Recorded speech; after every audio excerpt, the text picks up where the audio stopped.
I was very fortunate to be Tom's student at Stanford between 1993 and 98. And long after I left Stanford, I realized that he's the single person that has had the strongest and deepest and most lasting influence on me of anyone outside my parents. And I have no idea how he did it.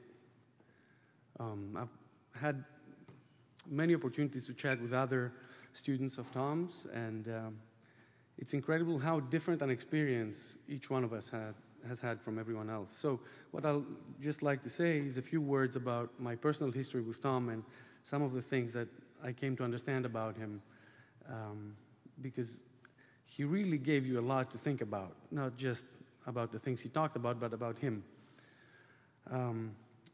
My first contact with Tom was when I was doing my master's in England. I was an undergraduate in mathematics.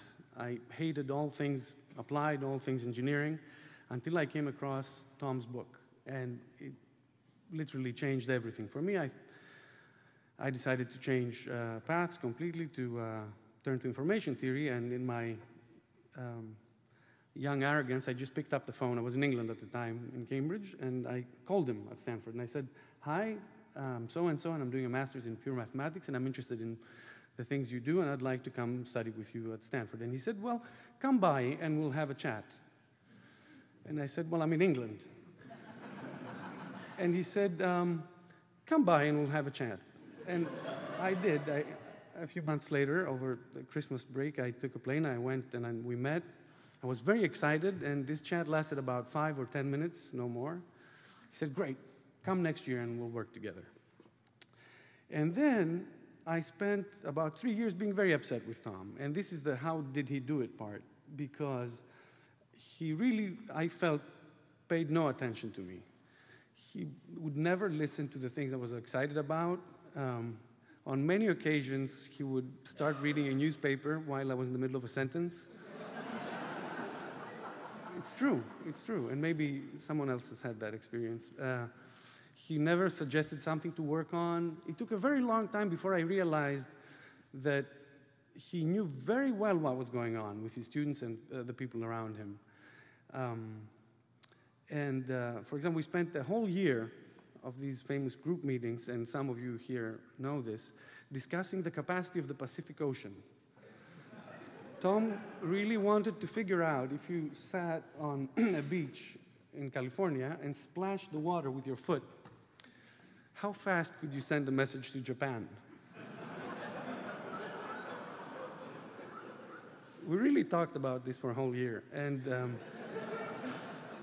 yeah.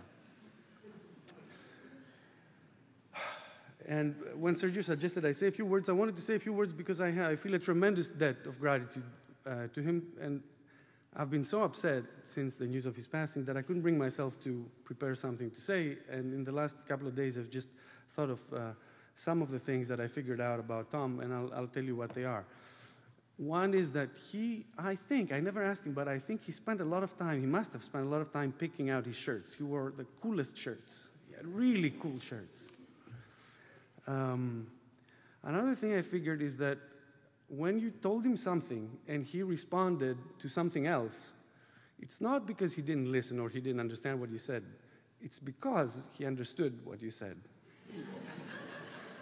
It's very common. You'd say one thing, he'll say, I don't know if you've noticed this gesture, he would go, and then something unrelated.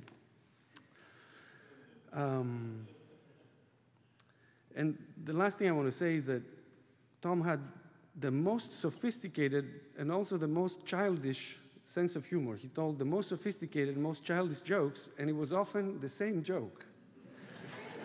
And I'll just finish with one joke that I remember he told me recently. He said, a guy walks into a bar and he sees a woman that he seems to remember he knows her from somewhere. He goes up to her and he says, "Hi, weren't you dating a Belgian guy?" And she says, "A Belgian guy? No, I wasn't." And he says, "Well, are you dating anyone?"